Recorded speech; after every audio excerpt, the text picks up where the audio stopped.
ఇది ఒక గట్టి పోటీ మరియు బీజేపీ నితీష్ కుమార్ను అతిపెద్ద ముళ్ళుగా భావిస్తోంది. ఈరోజు కమ్యూనిజం మరియు కులతత్వంతో పాటు కార్పొరేట్ దోపిడీ కూడా ఒక చాలా పెద్ద అంశంగా మారిన కొత్త పరిస్థితి ఏర్పడింది. కాంగ్రెస్ ఇప్పటికే పోరాడుతోంది మరియు అది ప్రాంతీయ పార్టీలను కూడా అంతం చేస్తుంది. కాబట్టి కమ్యూనిజంకు వ్యతిరేకంగా కాంగ్రెస్ చాలా పెద్ద పోరాట శక్తి. ఇప్పుడు బీహార్ ప్రజలు నిర్ణయించుకోవాలి, బీహార్ ఎన్నికలు బీహార్లోనే ఉండాలా లేక గుజరాత్కు వెళ్ళనివ్వాలా? మొదటి ప్రశ్న ఏమిటంటే, ఈ ఎన్నికలలో నితీష్ ఎంత ముఖ్యమైన వ్యక్తి? ఎందుకంటే ఆయన మతతత్వవాది కాదు. నిజానికి ఆయన ముస్లిం అభ్యర్థులను నిలబెట్టారు. నేను అలానే అనుకుంటున్నాను. అందరికంటే ముందుగా మీ అందరికీ బీహార్కు స్వాగతం. సమయం కేటాయించినందుకు ధన్యవాదాలు. నేను అనుకుంటున్నాను, ఏ రాష్ట్రంలో ఎన్నికలు జరిగినా ప్రజల మనస్సులో ఒకే ఒక్క ప్రశ్న ఉంటుంది. ఈ ప్రభుత్వాన్ని ఉంచుకోవాలా లేక ఈ ప్రభుత్వాన్ని మార్చాలా? కాబట్టి సహజంగానే ఇక్కడ కూడా ప్రధాన ప్రశ్న ఏమిటంటే, నితీష్ కుమార్ ముఖ్యమంత్రి అవుతారా మరియు జేడీయూ ప్రభుత్వానికి నాయకత్వం వహిస్తుందా, లేదా నితీష్ కుమార్ ముఖ్యమంత్రి కారా మరియు జేడీయూ ప్రభుత్వానికి నాయకత్వం వహించదా అని. అదే ప్రశ్న. ఇప్పటి వరకు స్పష్టమైనది ఏమిటంటే, బీజేపీ ఇప్పుడే కాదు 2020 ఎన్నికల నుండి నితీష్ కుమార్ను అంతం చేయాలని, జేడీయూను కబళించాలని మరియు జేడీయూ ఓటు బ్యాంకును తనదిగా చేసుకోవాలని కోరుకుంటోంది. మరియు 2020లో ఆయన ఈ పనిని సరిగ్గా చేయలేకపోయారు. చిరాగ్ పాస్వాన్ను ఉపయోగించుకున్నారు, కానీ వారు ఈ ప్రణాళికలో విజయం సాధించలేదు. కాబట్టి ఈసారి బీజేపీ భిన్నమైన విధానాన్ని అవలంబించింది. ఆయన అప్పటికే జేడీయూని కైవసం చేసుకున్నారు మరియు తరువాత సీఎం పదవిని కైవసం చేసుకోవాలనుకుంటున్నారు. బీజేపీ ప్రణాళిక చాలా స్పష్టంగా ఉంది. అందువల్ల ఏ ఉమ్మడి విలేకరుల సమావేశం జరగడం లేదని మీరు చూస్తారు. ఎన్డీఏ ఒక కూటమి, కానీ ప్రాథమికంగా ఇది బీజేపీ కూటమి. అందులో ఎన్డీఏ లాంటిది ఏమీ లేదు. బీజేపీ ఆధిపత్యం చెలాయిస్తోంది, బీజేపీ ప్రచారానికి నాయకత్వం వహిస్తోంది. ఇదంతా బీజేపీ నిర్వహణ. మరియు నా వ్యక్తిగత అంచనా ఏమిటంటే, ప్రాథమికంగా షిండేకు ఏది చేశారో అదే నితీష్ జీకి చేయాలని బీజేపీ కోరుకుంటోంది. అంటే నితీష్ జీని బీహార్ ఏక్నాథ్ షిండేగా మార్చాలనేది ప్రణాళిక. అయితే ప్రశ్న ఏమిటంటే, ఒకవేళ బీజేపీ నితీష్ జీకి ఇలా చేస్తే ఆయన మద్దతుదారులకు ఏమవుతుంది? మరియు వారు ఇప్పుడు ఆలోచిస్తున్నారు. ఇది బీజేపీకి పెద్ద సవాల్ అవుతుంది. మరియు జేడీయూ ఓటర్లు కూడా ఈ సవాలును ఎదుర్కొంటున్నారు. మరియు మేము వారికి మరియు బీహార్ ఓటర్లందరికీ చెప్పాలనుకుంటున్నది ఇదే. ఉత్తరప్రదేశ్ మన పొరుగు రాష్ట్రం మరియు ఉత్తరప్రదేశ్లో మనం చూసింది ఏమిటంటే, ఎస్పీ మరియు బీఎస్పీ మధ్య పోరాటంలో ఒక బీజేపీ ముఖ్యమంత్రి నియమితులయ్యారు. కాబట్టి బీహార్ రాజకీయాలు ఏ శక్తులనైతే అదుపులో ఉంచాయో, నితీష్ కుమార్ బీజేపీతో ఉన్నప్పుడు కూడా తలెత్తనివ్వని మతతత్వ శక్తులు కావచ్చు, లేదా రిజర్వేషన్ వ్యతిరేక శక్తులు, లేదా ఇప్పుడు చాలా వేగంగా పెరుగుతున్న కార్పొరేట్ అనుకూల శక్తులు కావచ్చు, ఆ శక్తులు ఇక్కడ విజయం సాధించకూడదు.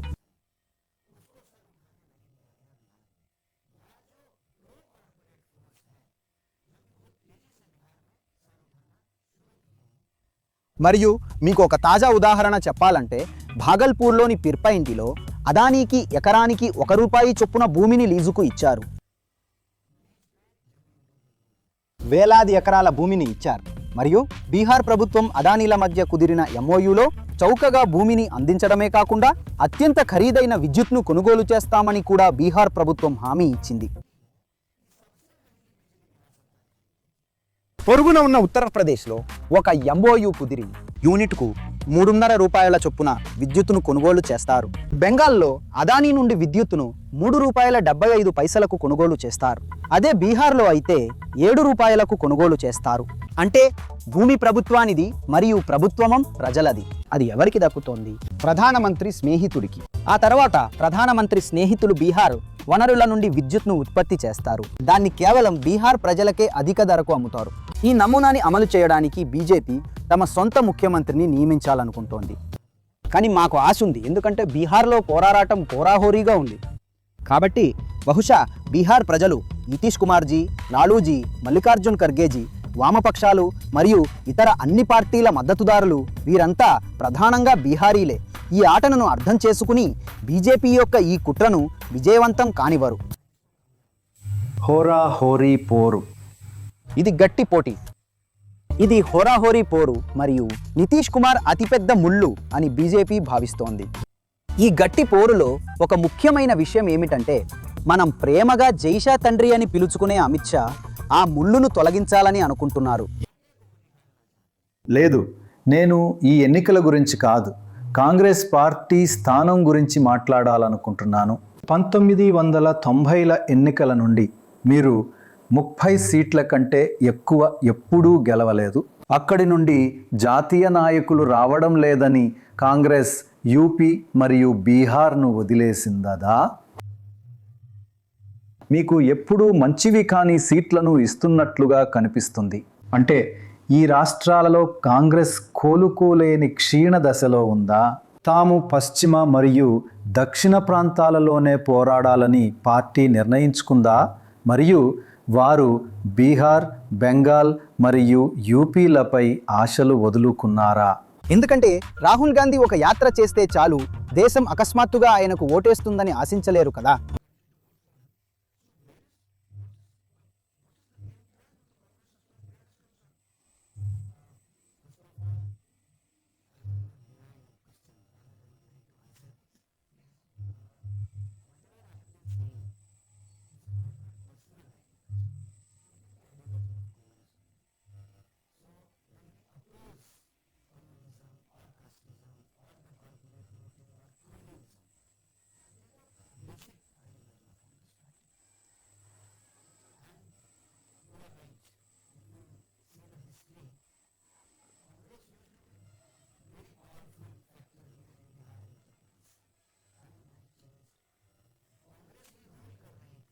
మరి అదేమిటి? బీహార్ మరియు ఉత్తరప్రదేశ్ కోసం కాంగ్రెస్ వ్యూహం.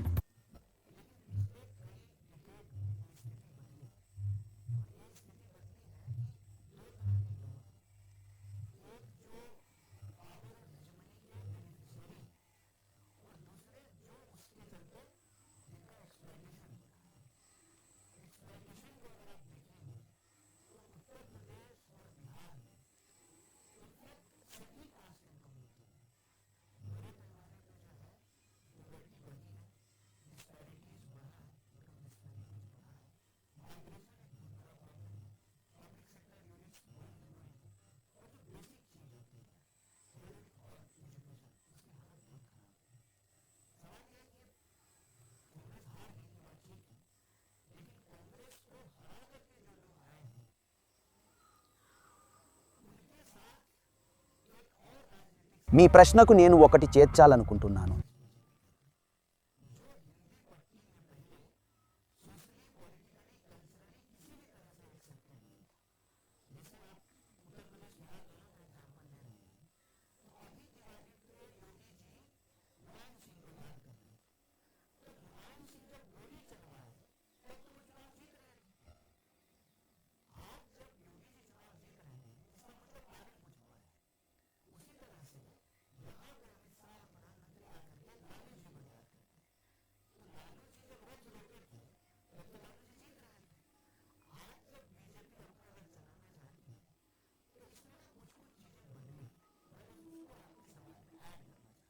జోడించడం ఏమిటి?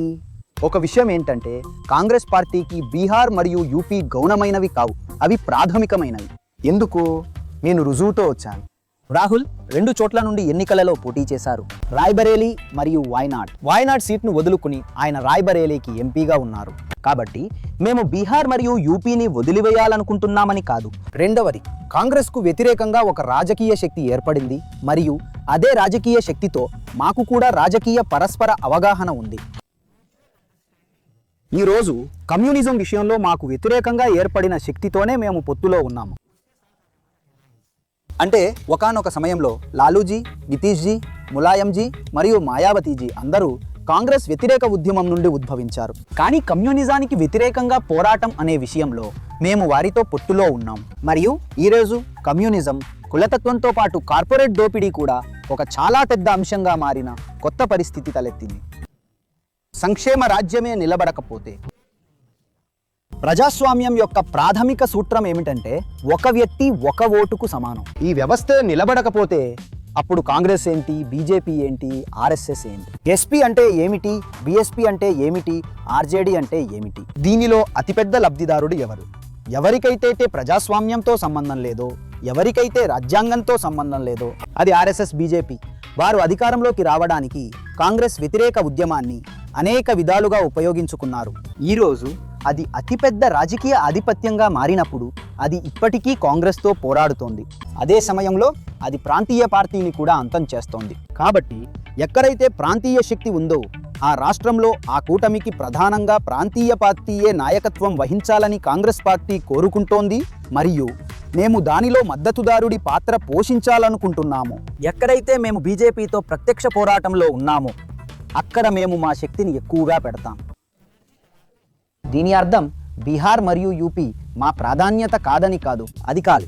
భౌతికంగా మరియు సాంకేతికంగా కాంగ్రెస్ దీనికి ఏమి జోడించగలగో చూడటానికి ఇవి జరుగుతోంది. చూడండి, ఒక్క యాత్రతో ప్రభుత్వం మారదని నేను అంగీకరిస్తున్నాను, కానీ ఆ యాత్ర ఏ అంశం మీద ఆధారపడి ఉందో అది చాలా ముఖ్యం. దీనికి ముందు భారత్ జోడో యాత్ర జరిగినప్పుడు ఆ యాత్ర ద్వేషానికి వ్యతిరేకంగా జరిగింది. జరుగుతున్న మతపరమైన విభజనకు మరియు డిన్నర్ టేబుల్ వద్ద కూడా సమాజం విభజించబడుతున్న తీరుకు వ్యతిరేకంగా దేశ ప్రజలను ఏకం చేయడం అవసరం. ప్రత్యక్ష ప్రభావం ఉన్నా లేకపోయినా కాంగ్రెస్ 100 సీట్ల మార్కును దాటడంలో భారత్ జోడో యాత్ర పాత్ర పోషించిందని నా నమ్మకం మరియు కాంగ్రెస్ పార్టీ కూడా నమ్ముతోంది. కాబట్టి మనం యాత్ర యొక్క ప్రాముఖ్యతను తిరస్కరించలేము. బీహార్లో కాంగ్రెస్ పార్టీ పరిస్థితి ఏమిటి? కాంగ్రెస్ ఏని ప్రచారం చేస్తోంది? కాంగ్రెస్ ప్రాథమికంగా 2 విషయాలను జోడిస్తుంది. కాంగ్రెస్ పార్టీ ఈ రోజు నుంచే కాదు, చాలా కాలం క్రితం నుంచే మత రాజకీయాలకు వ్యతిరేకంగా ఉంది. మనం గాంధీ సిద్ధాంతాన్ని అనుసరిస్తున్నామని చెబితే, గాడ్సే ఆధిపత్యం పెరిగితే గాంధీ లేకుండా ఆ పోరాటం చేయలేము. కాబట్టి మతతత్వానికి వ్యతిరేకంగా కాంగ్రెస్ చాలా పెద్ద పోరాట శక్తి మరియు అది ఇతర కూటములతో కలవాలి. ఒకటి ఈ జోడింపు మరియు మరొకటి ఏమిటంటే, చూడండి, ఒక ప్రాంతీయ పార్టీకి ఒకే కులానికి చెందిన పార్టీకి యూజువల్ ఉంటుంది. ఆ బుట్టలో మరిన్ని కులాలను వర్గాలను చేర్చే సామర్థ్యం కాంగ్రెస్ పార్టీకి ఉంది. ఇప్పుడు మనం ఎంతవరకు చేర్చగలిగాము, ఎంతవరకు చేర్చలేకపోయాము అనేది వేరే ప్రశ్న. నిరాశకు లోనవ్వకుండా వారిని కలుపుకుపోవడానికి ప్రయత్నించాలనే ఆశతో ముందుకు సాగాలని మేము నమ్ముతున్నాము. మరియు ఇది నా సొంత అనుభవం. బీహార్లో 2 యాత్రలు జరిగాయి.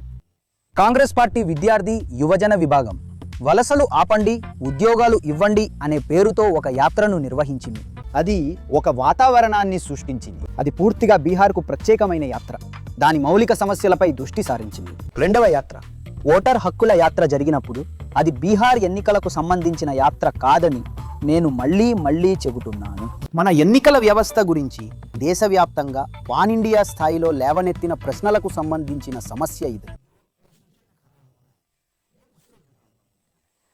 కాబట్టి ఓటర్ జోడో, ఓటర్ అధికార్ యాత్ర అనేది బీహార్తో నేరుగా సంబంధం లేదు.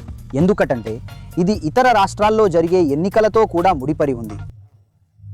ఈ ప్రాతిపదికన ఎన్నికలు జరగవు. అయినా కూడా ఎన్నికలు బీహార్ సమస్యల మీదనే జరుగుతాయి మరియు అలా జరిగేలా చూడటమే మా ప్రయత్నం. కానీ ఈ సమస్యలు ఎంతగా ముడిపడి ఉన్నాయంటే, ఓట్లు దొంగిలించి ఏర్పడిన ప్రభుత్వం అదే విధంగా బాగల్పూర్లో భూమిని దొంగిలిస్తుంది. అది ఎలాగూ వంతెనను దొంగిలిస్తుంది. ఓట్లు దొంగిలించి ఏర్పడిన ప్రభుత్వంలో పేపర్ లీక్లు జరుగుతాయి. దానిలో అవినీతి మరింత పెరుగుతుంది. మరియు ఓట్లు దొంగిలించి ఏర్పడిన ప్రభుత్వంలో ప్రజల ఓట్లు మాత్రమే దొంగిలించబడవు, ఎమ్మెల్యేలను కూడా దొంగిలిస్తారు. మరియు ఇప్పుడు బీజేపీ, జేడీయూ సీఎం నితీష్ కుమార్ను దొంగిలించడానికి ప్లాన్ చేస్తోంది. కాబట్టి ఓట్ల దొంగతనం అనేది వాస్తవానికి ప్రజల మౌలిక సమస్యలతో నేరుగా ముడిపడి ఉంది. కానీ ఓట్ల దొంగతనం అనే సమస్య కేవలం బీహార్ ఎన్నికలకు సంబంధించింది మాత్రమే కాదు. ఇది దేశవ్యాప్త ప్రశ్న. అయితే నాకు ఒక చిన్న సప్లిమెంటరీ ఉంది. మీరు ప్రజాస్వామ్యానికి మద్దతు ఇవ్వాలంటే మీరు చెబుతున్న మంచి పనులన్నీ చేయండి. మీ సంస్థకు క్షేత్రస్థాయిలో బలం ఉంది. అయితే కాంగ్రెస్కు కేవలం ఎన్నికల సమయంలోనే కాకుండా 5 ఏళ్ల కాలం పాటు మీ సందేశాన్ని వ్యాప్తి చేయడానికి అంకితమైన బలం లేదు. చూడండి, సంస్థాగతంగా నేను అంగీకరిస్తున్నాను. మేము అనేక సవాళ్లను ఎదుర్కొంటున్నాము మరియు వాటిని అధిగమించడానికి మేము ప్రయత్నిస్తున్నాము.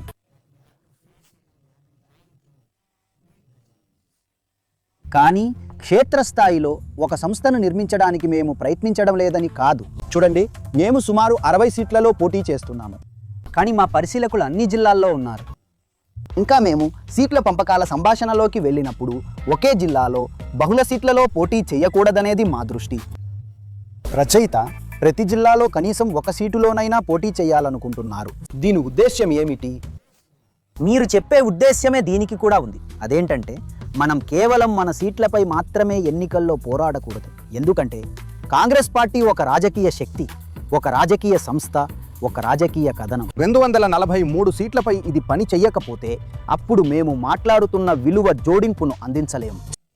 ఇంకా చివరికి మనం విలువను జోడించలేకపోతే అప్పుడు మనం 0 అవుతాము, మీరు 0 అవుతారు మరియు ఫలితం 0 అవుతుంది. కాబట్టి మా దృష్టి సంస్థపై ఉంది. ఇంకా సంస్థ గురించిన విషయం ఏమిటంటే, సార్, అది ఎన్నికల సమయంలో నిర్మించబడదు. అది ఎన్నికలకు ముందు నిర్మించడం ప్రారంభమవుతుంది మరియు ఎన్నికల తర్వాత కూడా నిర్మించడం కొనసాగుతుంది. కాంగ్రెస్ పార్టీ తరపున నేను మీకు ఆ వాగ్దానం చేస్తున్నాను. మాకు ఈ ఎన్నికలు ముఖ్యం, చాలా ముఖ్యం. కానీ ప్రారంభమైన మా సంస్థ నిర్మాణ పని ఎన్నికలకు ముందు జరుగుతోంది మరియు ఎన్నికల తరువాత కూడా కొనసాగుతుంది. ఇది చాలా ముఖ్యమైన అంశం. సంస్థ లేకుండా మీరు రాజకీయ కథనాన్ని ప్రజల వద్దకు ఎలా తీసుకువెళ్తారు? అందువల్ల సంస్థను నిర్మించడం, బలోపేతం చేయడం చాలా ముఖ్యం.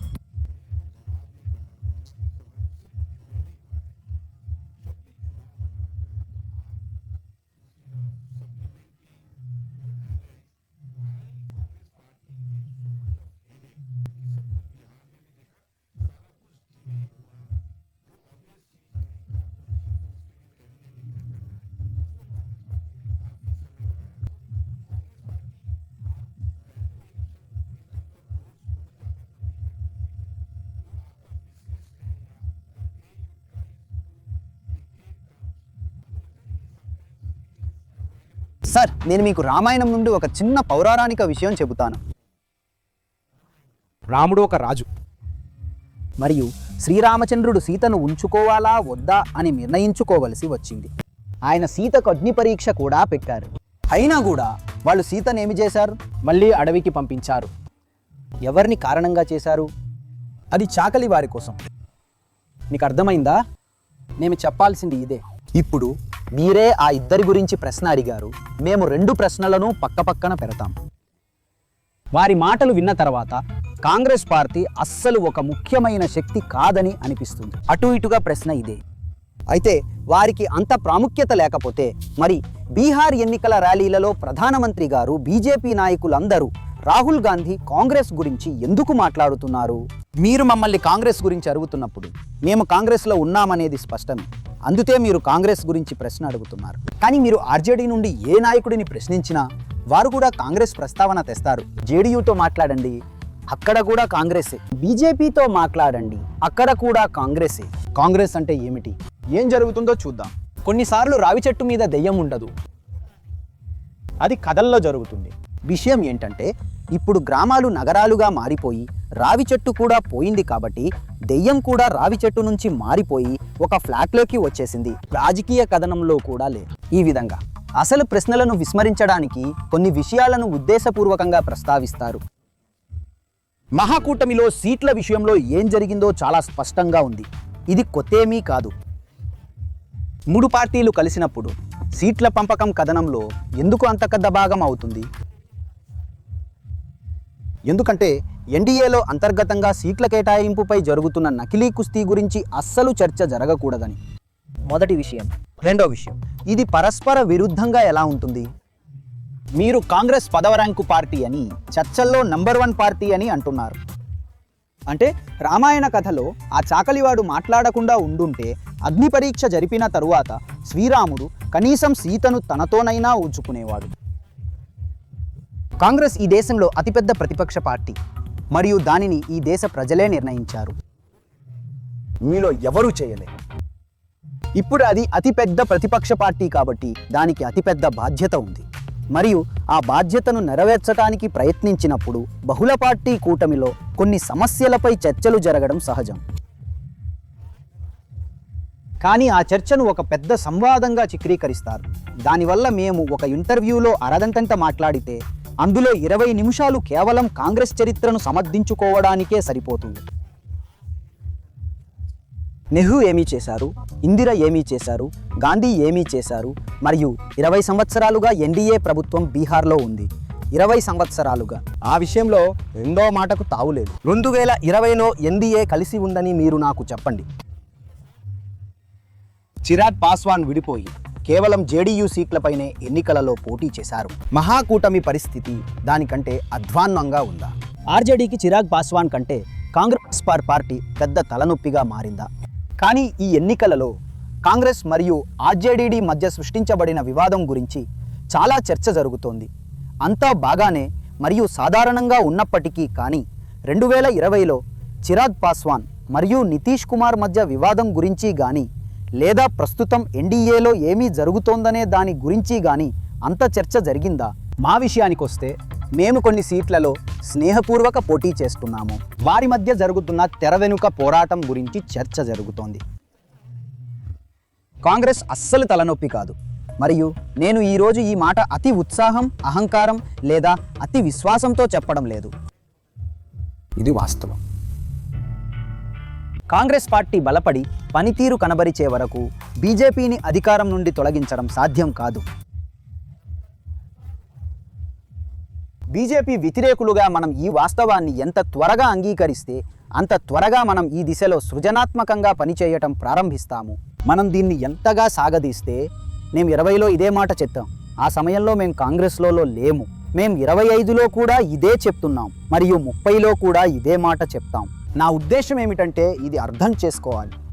ఈరోజు ఈ దేశంలో రాజకీయం స్పష్టమైంది.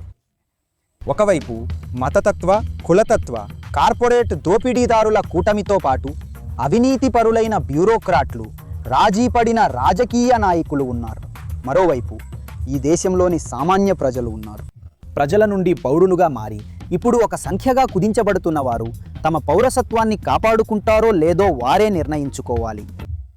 మేము ఓటరు హక్కుల మార్చ్ నిర్వహిస్తున్నప్పుడు ఈ విషయంలో పౌరసత్వాన్ని తనిఖీ చేసేసే హక్కు జిల్లా మ్యాజిస్ట్రేట్కు ఎవరు ఇచ్చారనే ప్రశ్నను మేము పదే పదే హైలైట్ చేస్తూ ఉన్నాము. మరియు ఈ ఎన్ఆర్సీ కథనాన్ని దొంగదారిలో ఎందుకు ముందుకు తెస్తున్నారు? ఎన్నికల సంఘం యొక్క మొదటి పని ప్రజలను చేర్చుకోవడం. భారతదేశ చరిత్రలో మొదటిసారిగా ప్రజలను మినహాయిస్తున్నారు.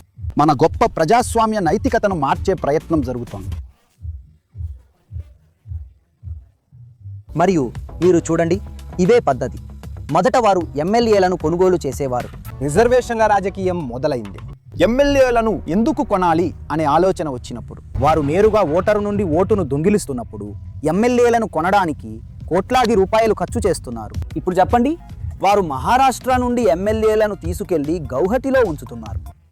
వారు గౌహతి నుండి ఎమ్మెల్యేలను అక్కడ కర్ణాటకలో ఉంచుతున్నారు. కర్ణాటక ఎమ్మెల్యేలను రాజస్థాన్లో ఉంచుతున్నారు. అమిత్ షా అలాంటి లాజిస్టికల్ సమస్యను ఎందుకు తీసుకుంటారు? కాబట్టి వారు చెప్పింది ఏమిటంటే, మొత్తం సంస్థను స్వాధీనం చేసుకున్నప్పుడు, మీడియాను స్వాధీనం చేసుకున్నప్పుడు, ప్రజాస్వామ్య సంస్థలను స్వాధీనం చేసుకున్నప్పుడు ఎన్నికల సంఘం, ఇప్పుడు చూడండి, బీహార్లో తదుపరి ఎన్నికలు ఒకే దశలో జరుగుతాయని నిర్ణయించే ఈ హక్కును హోంమంత్రికి, ఒక బీజేపీ నాయకుడికి ఎవరిచ్చారు? దీని అర్థం మేము జ్ఞానేష్ గుప్తా గురించి చెప్పేది ఏమిటంటే, అతను ప్రాథమికంగా బీజేపీకి ఒక సెల్ లాగా పనిచేస్తున్నాడు. వారు అలా చేయకపోతే ఎన్నికల సంఘం మీరు ఎవరు అని అనాలి. మీరు ఎలా నిర్ణయించగలరు ఎన్నికలు ఒక దశలో జరుగుతాయా లేక 2 దశల్లో జరుగుతాయా అని? చూడండి, దీనినే గుత్తాధిపత్యం అంటారు. మార్కెట్ గుత్తాధిపత్యం, రాజకీయాల గుత్తాధిపత్యం, విద్యా వ్యవస్థ గుత్తాధిపత్యం, ప్రజాస్వామ్య వ్యవస్థ గుత్తాధిపత్యం, రాజకీయ వ్యవస్థ గుత్తాధిపత్యం. మరియు మనం ఈ గుత్తాధిపత్యాన్ని విచ్ఛిన్నం చేయాలంటే అప్పుడు మనం అసలు ప్రశ్న గురించి మాట్లాడాలి. నెహ్రూ ఈ దేశాన్ని పాలించడం లేదు. రాహుల్ గాంధీ ప్రధానమంత్రి కాదు. కాంగ్రెస్ కాదు అధికారంలో. కాంగ్రెస్ అతిపెద్ద ప్రతిపక్షం. మరియు మీరు నిజంగా ఈ మోదానీ కూటమిని, మోదీ మరియు అదానీ కార్పొరేట్ దోపిడీ మరియు అవినీతి అల్లర్లు మరియు అవినీతి మరియు మతతత్వ రాజకీయాలను ఓడించాలనుకుంటే అప్పుడు మనం ఏకం కావాలి. అయితే ఎందుకు? మరియు మేము సిద్ధంగా ఉన్నాము. మేము ఏకం కావడానికి సిద్ధంగా ఉన్నాము. అందుకే ఎక్కడైనా ఒక ప్రాంతీయ పార్టీ నాయకత్వం వహిస్తే ఆ ప్రాంతీయ పార్టీనే ముఖచిత్రంగా ఉండనిస్తాము. కానీ అంత మాత్రాన మనం రాజకీయాలను వదిలేయాలనని, ఆ స్థానాన్ని వదులుకోవాలని మరియు మన సొంత ప్రజా పునాదిని వదులుకోవాలని కాదు. మరియు మనం దీన్ని వదిలేస్తే అతిపెద్ద లబ్ధిదారు మన కూటమి కాదు, బీజేపీయే. ఏదైనా ప్రాంతీయ పార్టీ ఏ నుండి జెడ్ వరకు అందరి పార్టీగా మారాలంటే ఇది అర్థం చేసుకోవాల్సిన చాలా ముఖ్యమైన వాస్తవం. నేను ఏ ప్రాంతీయ పార్టీ పేరు చెప్పడం లేదు, నేను ఏ ప్రాంతీయ పార్టీ అయినా అని చెబుతున్నాను. కేవలం కాంగ్రెస్ మాత్రమే దాన్ని సాధ్యం చేయగలదు. ఎందుకు? కాంగ్రెస్ ఏదో అవతారం ఎత్తినందువల్ల కాదు. కాబట్టి ఎందుకంటే అక్కడే కాంగ్రెస్ పుట్టింది కదా. స్వాతంత్ర ఉద్యమంలో దానికున్న గర్వం కారణంగా కాంగ్రెస్ అందరి పార్టీగా మారలేకపోతోంది. మరియు బీజేపీ ఆర్ఎస్ఎస్లకు వ్యతిరేకంగా సరిగ్గా స్పందించి పోరాడలేకపోతోంది. మరియు మన నాయకులు, ముఖ్యంగా మల్లికార్జున్ ఖర్గే మరియు రాహుల్ గాంధీ ఈ పనిని చాలా సక్రమంగా చేస్తూ వస్తున్నందుకు నాకు చాలా సంతోషంగా ఉంది. అక్కడ నుండి కొంచెం నితీష్ విషయానికి వస్తే, నితీష్ అధికారంలోకి వచ్చినప్పటి నుండి సైకిల్ పథకం, మద్యపాన నిషేధం మరియు వివిధ పథకాలతో మహిళల ఓట్లపై పనిచేశారు. ఇది మహిళల కోసం ఆయన చేపట్టిన ప్రాజెక్టు కుల అడ్డంకిని ఛేదించిందా అనే ప్రశ్నను లేవనెత్తుతోంది. కాబట్టి ఇప్పుడు మహిళలు కులాన్ని బట్టి ఓటు వేయడం లేదు, నితీష్కు మరియు ఓటు వేయడం ద్వారా. నిస్సందేహంగా మహిళలు స్వయంగా ఒక ఓటు బ్యాంకుగా మారడం భారత ప్రజాస్వామ్య వ్యవస్థలో చాలా గొప్ప పరిణామం అని నేను అనుకుంటున్నాను. మరియు బీహార్తో సహా వివిధ రాష్ట్రాలలో మీరు ఈ సరళిని చూడవచ్చు. కాబట్టి నేడు మహిళలు వారి అంతట వారు ఒక ఓటు బేస్ అని ఎవరూ కాదనలేరు. కానీ దీని అర్థం మతం మరియు కులం ఒక అంశం కాదని కాదు. ఇది ఎలా ఉందంటే, మన దేశం ఎంత విభిన్నమైనదంటే అందులో ప్రతి ఒక్క వ్యక్తికి అనేక హోదాలు మరియు అనేక పాత్రలు ఉంటాయి. అంటే మీరు ఒక కొడుకు, మీరు ఒక భర్త, మీరు ఒక స్నేహితుడు, మీరు ఒక ప్రేమికుడు. అదేవిధంగా మహిళలు ఒక బేస్, చాలా ముఖ్యమైన బేస్. కానీ ఇతర అంశాలు కూడా అంతే ముఖ్యమైనవి. బీజేపీకి వ్యతిరేకంగా ఉన్న మహిళా ఓటరుకు ఆమె మతం కూడా ఒక అంశమే. మరియు వారు ట్రిపుల్ తలాక్ చట్టాన్ని తీసుకువచ్చామని మోదీ గారు ఎంత చెప్పినా దానివల్ల ఎలాంటి తేడా రావడం లేదు. ఆయన మహిళలకు ఇస్తున్న పథకాలు కులం మరియు కమ్యూనిటీ ఆధారంగా ఉన్న నితీష్ గారి ఇప్పటికే ఉన్న ఓటు బేస్కు తోడవుతాయి. మరియు ఈ కమ్యూనిటీల ఆధారంగా ఆయనకు ఓటు బ్యాంక్ లేని ప్రాంతాలలో ఇది కొంత ప్రభావం చూపుతుంది.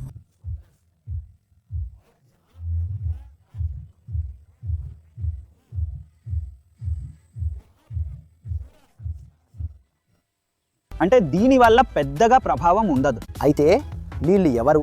ఇది ప్రత్యేకమైనది, కానీ ఆ విధంగా కాదు. దీన్ని ఈ విధంగా చూడాల్సి ఉంటుంది.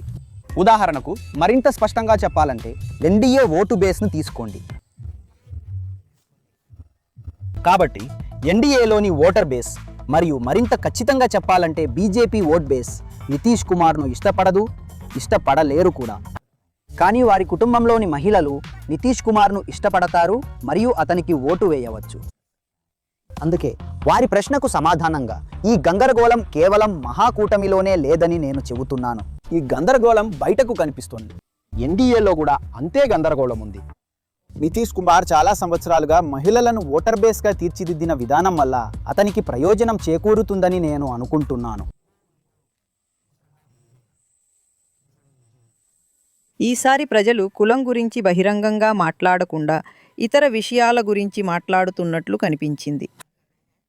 కానీ కులం ప్రాతిపదికన ఓట్లు వేస్తే అది ఎన్డీఏకు మేలు చేస్తుందని మీరు నమ్ముతున్నారు.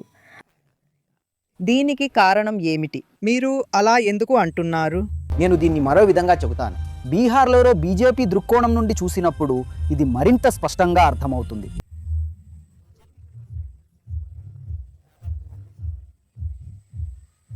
బీజేపీకి బీహార్లోనే కాకుండా ఉత్తరప్రదేశ్ మరియు ఇతర రాష్ట్రాలలో కూడా హిందూ ముస్లిం సమస్యే దాని జాతీయ కథనం, దాని జాతీయ సిలబస్ అని నేను అనుకుంటున్నాను.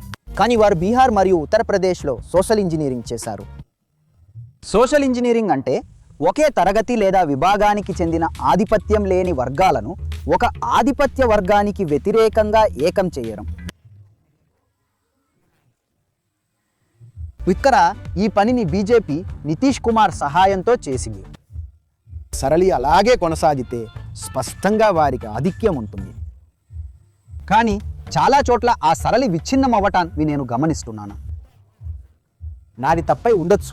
అందుకే ఈసారి మేము బీహార్ ఎన్నికల గురించి ప్రత్యేకమైన మరియు భిన్నమైన 2 విషయాలు చెబుతున్నాము. ఒక విషయం ఏమిటంటే ఈసారి బీహార్ ఎన్నికలు జరాష్ట్ర స్థాయిలో జరగడం లేదు.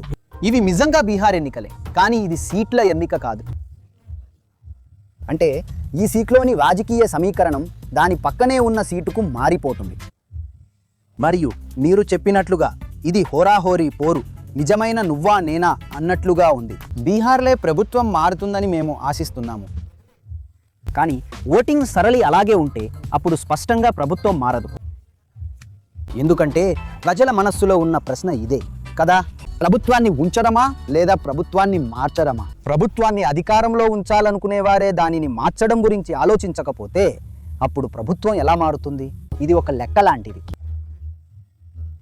మేము ప్రయాణించి చూసిన ఉన్నావ్ గురించి ఒక విషయం ఏంటంటే, సరే మీరు గోదీ మీడియా గురించి మాట్లాడారు, కానీ బీహార్ నుండి చాలామంది సోషల్ మీడియాపై ఆధారపడతారు. మేము ఒక చిన్న గ్రామంలో ఒక యువకుడిని కలిశాము మరియు అతనికి 1,50,000 మంది సబ్స్క్రైబర్లు ఉన్నారు. కాబట్టి సోషల్ మీడియా చాలా ముఖ్యమైన పాత్ర పోషిస్తున్నట్లు అనిపిస్తుంది. మహిళలకు కూడా ఇది ఎంత ముఖ్యం.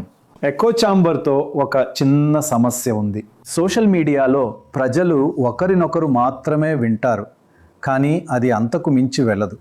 ఎందుకంటే యువత దీని గురించి మా తల్లిదండ్రులను ఒప్పిస్తామని చెబుతున్నారు. కాబట్టి సోషల్ మీడియా సంప్రదాయ టీవీ నుండి ఫేస్బుక్, యూట్యూబ్, ఇన్స్టాగ్రామ్లను చూసే ప్రతి ఒక్కరి వరకు మీడియాను తలక్రిందులు చేసింది. మరియు మహిళలు కూడా దీని ద్వారా సాధికారత పొందుతున్నారు. కాబట్టి సాధారణ సంప్రదాయ లెగసీ మీడియాతో పోలిస్తే ఈ ఎన్నికల్లో సోషల్ మీడియా ఎంత ముఖ్యం. ఇటీవల నేను జోనాథన్ హైడ్ రాసిన యాంగ్షియస్ జనరేషన్ అనే పుస్తకాన్ని చదివాను. కాబట్టి సోషల్ మీడియా పాత్రను ఎవరూ కాదనలేరు. ఒక కొత్త రకం హోమోసేపియన్స్ ఆవిర్భవిస్తోంది, ముఖ్యంగా 2010లో సెల్ఫీ కెమెరా ఉనికిలోకి వచ్చినప్పటి నుండి.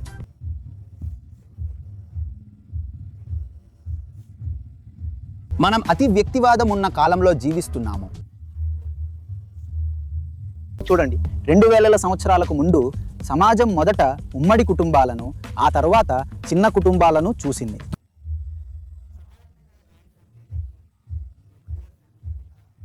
ఇప్పుడు మనం వ్యక్తిగత కుటుంబాలను చూస్తున్నాం. అంటే మనం భార్యాభర్తలం. శాస్త్రాల ప్రకారం మనం హిందువులం. శాస్త్రాల ప్రకారం ఇది 7 జన్మల బంధం. ఇది ఎన్నో జన్మ నాకు తెలియదు, కానీ ఇది 7 జన్మల బంధం. కానీ వాళ్ళకి ఒకరి పాస్వర్డ్ ఒకరికి తెలియదు. పర్వాలేదు. కాబట్టి దీని ప్రభావం ప్రజల చైతన్యంపై ఉండదని చెప్పడం చాలా తప్పు. ప్రభావం ఉంది. ఇప్పుడు మనకంటూ ఒక వ్యక్తిగత ఖాతా ఉన్నప్పుడు, మనకంటూ ఒక వ్యక్తిగత రాజకీయ ఎంపిక, మనకంటూ ఒక గుర్తింపు కూడా ఉంటుంది. మేము హిందువులం, భార్యాభర్తలం అని చెప్తాం. కాబట్టి మా మరో గుర్తింపు ఏమిటంటే, సోషల్ మీడియాలో మాకు ఒక స్నేహితుల సర్కిల్, ఒక పీర్ గ్రూప్ ఉంది. అక్కడి నుండి మేమిద్దరం అభిప్రాయాలను ఏర్పరచుకొని తెలియజేస్తాం, మరియు ఇది మా చైతన్యంపై పెద్ద ప్రభావాన్ని చూపుతుంది. ఇందులో ఆసక్తికరమైన విషయం ఏమిటంటే, సాధికారత కేవలం ఒకే రంగంలో జరగదు. జీవితంలోని ప్రతి రంగంపై అది చూపే ప్రభావం. మాకు ఒక వ్యక్తిగత ఖాతా ఉంది. దాని పాస్వర్డ్ మాకు మాత్రమే తెలుసు. మరియు మా డ్రెస్సింగ్ సెన్స్కు కానీ, మా రీల్స్కు కానీ మా కుటుంబం అభ్యంతరం చెబుతోందని మాకు తెలిస్తే, మా తల్లిదండ్రులు, కుటుంబ సభ్యులు లేని మరో ఖాతాను మేము సృష్టిస్తాము. వాళ్ళు కేవలం స్నేహితులు మాత్రమే ఉంటారు. ప్రజలు ఇంతగా తమ భావాలను వ్యక్తపరిచినప్పుడు వారు తమ రాజకీయ ఎంపికల గురించి కూడా వ్యక్తపరుస్తారు, మరియు సోషల్ మీడియా ద్వారా తమ రాజకీయ అభిప్రాయాలను ఏర్పరచుకుంటారు. కానీ ఇది చాలా శక్తివంతమైన విషయం. కానీ దీనికి ఒక పరిమితి ఉంది, ప్రత్యేకించి ఎన్నికల హక్కుల వ్యక్తీకరణ విషయంలో. దీని ప్రభావం పరిమితంగా ఉంది. ఎందుకని?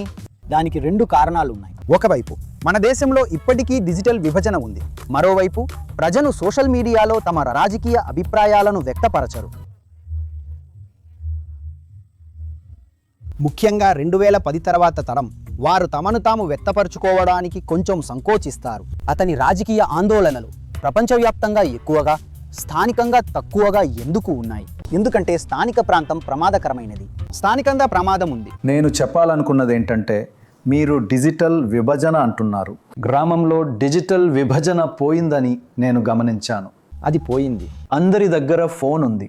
ఇందులో పాల్గొన్న ప్రతి ఒక్కరూ స్మార్ట్ ఫోన్ ఉపయోగించారు. అవును, ఒకప్పుడు డిజిటల్ విభజన ఉండేది. ప్రతి మాండలికం, టెక్నాలజీ, కెమెరా, పరిశ్రమ యొక్క గుత్తాధిపత్యం మరియు ఆధిపత్యం చేత ప్రభావితం అవుతుంది. అది చాలా వేగంగా మారిపోతోంది. మనం ఒక వ్యక్తి యొక్క గుర్తింపును వారి రాజకీయ, మతపరమైన మరియు భాషాపరమైన నేపథ్యాల నుండి గ్రహిస్తాము.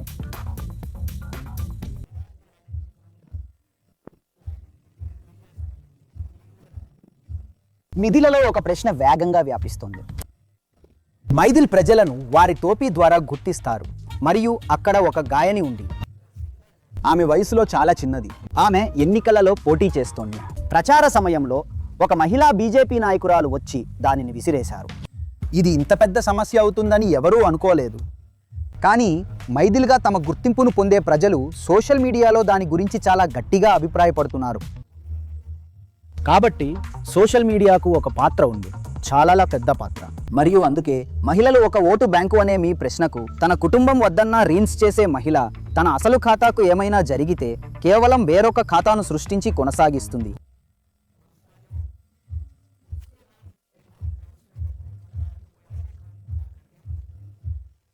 ఆమె తన ఇష్ట ప్రకారం ఓటు వేయదు. ఇది విస్మరించాల్సిన విషయం. ఆమె ఖచ్చితంగా ఓటు వేస్తుంది. అయినప్పటికీ ఇప్పటికీ బీహార్లో ప్రభుత్వాన్ని మార్చేంత శక్తి దాని పాత్రకు లేదు. కానీ ఆ మార్పును ప్రభావితం చేయడంలో దానికి ఒక పాత్ర ఉంది. అందుకే ఇప్పుడు నాయకులందరూ కూడా రీల్స్ చేస్తున్నారు. ఇప్పుడు టిక్టాక్ మొదలైతే మోదీ గారు మళ్ళీ చైనాకు కఠినమైన ముఖం చూపించడం లేదు, బదులుగా రీల్స్ చేస్తూ కనిపిస్తున్నారు. సరే, వాళ్ళ రైల్వే మంత్రి కూడా రీల్స్ చేస్తున్నారు. మంత్రులందరూ ఆయన రీల్స్ చేస్తున్నారు. అప్పుడు అది అంత మంచిది కాకపోవచ్చు. టిక్టాక్ పై నిషేధాన్ని ఎత్తివేశారు. గౌరవనీయ ప్రధానమంత్రి స్వయంగా మొట్టమొదటి ఖాతాను తెరవాలి మరియు ఆయన డాన్స్ చేస్తున్న ఒక వీడియో టిక్టాక్లో కనిపించాలి. ప్రజలు దేనిని వినియోగిస్తారో నాయకుడు దానిని అనుసరిస్తాడు. ఇది తారుమారైంది సార్. నాయకుడు సమాజానికి దారి చూపేవారు. ఇప్పుడు సమాజమే నాయకులను సృష్టిస్తుంది. కాబట్టి దానిని ఎవరు ఎక్కడ తయారు చేస్తున్నారో చెప్పడం కష్టం. కాబట్టి సోషల్ మీడియాకు ఒక పాత్ర ఉంది, కానీ వేర్వేరు కారణాల వల్ల అది ఇప్పటికీ పరిమితమైన పాత్ర అని నేను అనుకుంటున్నాను. క్షమించండి, నేను మిమ్మల్ని కొంచెం ఆర్థికపరమైన ప్రశ్న అడగబోతున్నాను. మీరు అధికారంలోకి రావచ్చు అని అంటున్నారు. అది సాధ్యమే. పోటీ నువ్వా నేనా అన్నట్లుగా ఉంది. తలసరి ఆదాయం 66,000 రూపాయలతో బీహార్ ఇప్పుడు దేశంలోనే అత్యంత పేద రాష్ట్రంగా ఉంది. మీరు చేస్తాను అనుకుంటున్న ఆ 3 విషయాలు ఏమిటి? ఎందుకంటే బీహార్ ఒకప్పుడు సాపేక్షంగా చాలా సంపన్నంగా ఉండేది. ఇప్పుడు అది అట్టడుగు స్థాయిలో ఉంది. దానిని మరింత సంపన్న రాష్ట్రంగా మార్చడానికి మీరు మీ కూటమి ఏమి చేస్తారు? మేము చాలా నెలలుగా 3 విషయాలు చెప్తూనే ఉన్నాము. బీహార్ యొక్క అతిపెద్ద సమస్య వివిధ రకాల అసమానతలు. అందుకే ప్రజలు వలసపోతున్నారు. ఇది బలవంతపు వలస. అంటే మీరు ఢిల్లీకి చదువుకోవడానికి వెళ్ళి చివరికి మా ఊర్లో ఇక్కడ కూర్చోవాలని మేము కూడా కోరుకోలేదు సార్. ఇంత మంచి గాలిని, మొక్కలను వదిలి ఢిల్లీకి ఎందుకు వెళ్ళాలి? బలవంతపు వలస అనేది చాలా పెద్ద సమస్య. మరియు ఇది ఎందుకు జరుగుతుంది? విద్య, ఆరోగ్య సౌకర్యాలు, శాంతి భద్రతలు లేకపోవటం వల్లే ఈ వలసలు జరుగుతున్నాయి. కాబట్టి మేము 3 ప్రధాన విషయాలను ప్రస్తావిస్తున్నాము: విద్య, ఉద్యోగాలు మరియు భాగస్వామ్యం. 3 ప్రశ్నలు ఉన్నాయి: పాల్గొనడం, సామాజిక, ఆర్థిక, రాజకీయ. ప్రాథమికంగా మనం విద్య, ఆరోగ్యాన్ని మెరుగుపరిస్తే చాలా పెద్ద సమస్య పరిష్కారం అవుతుంది.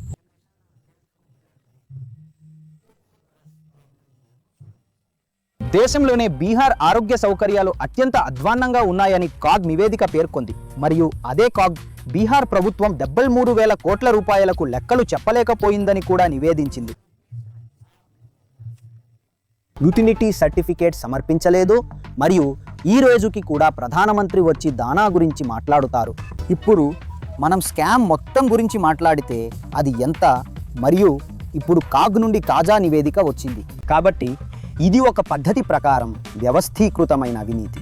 ప్రతి చోట కమిషన్ ఫిక్స్ చేయబడింది, మద్యం నిషేధించబడినట్లే. కానీ మీకు మద్యం కావాలంటే స్థానిక పోలీస్ స్టేషన్ హోమ్ డెలివరీ చేస్తుంది. సరే, మరియు వార్తలు ఎలా ఉన్నాయంటే మీరు ఏ కామెడీ షో చూడనవసరం లేదు. మీకు అస్రానీ మరియు సతీష్ లోటు తెలియదు. ఇటీవల వారు ఉత్తీర్ణులయ్యారు, ఎందుకంటే ఇక్కడ రాజకీయాలే నాటకీయంగా ఉంటాయి మరియు ముఖ్యాంశాలు చాలా ఆసక్తికరంగా ఉంటాయి. ఒక ఎలుక మద్యం తాగింది, ఐసీయూలో ఒక ఎలుక రోగి పాదాన్ని తిన్నది, ఒక వంతెన దొంగిలించబడింది, నది లేకుండానే ఒక వంతెన నిర్మించబడింది. ఇవన్నీ బీహార్ నుండి వచ్చిన వార్తలు. అదనంగా మీరు శాంతి భద్రతలను కూడా చూస్తే ఈరోజు ఒక అభిప్రాయాన్ని సృష్టించడానికి ప్రయత్నం జరుగుతోంది.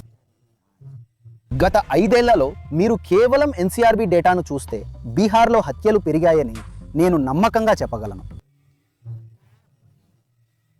శాంతి భద్రతల సమస్యలు పెరిగాయి. ఎన్ని మాటలు చెప్పినా వలసలు పెరిగాయి.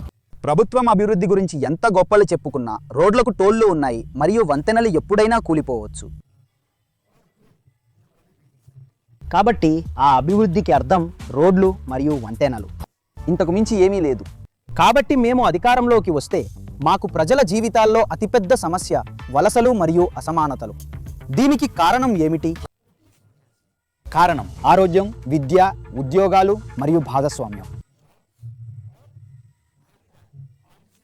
నేనిక్కడ భాగస్వామ్యాన్ని ఎందుకు చేర్చుతున్నాను? అయ్యా, ఈ రోజుల్లో మిగిలిన ప్రభుత్వ ఉద్యోగాల్లో కూడా పని కాంట్రాక్టు పద్ధతిలో జరుగుతోంది.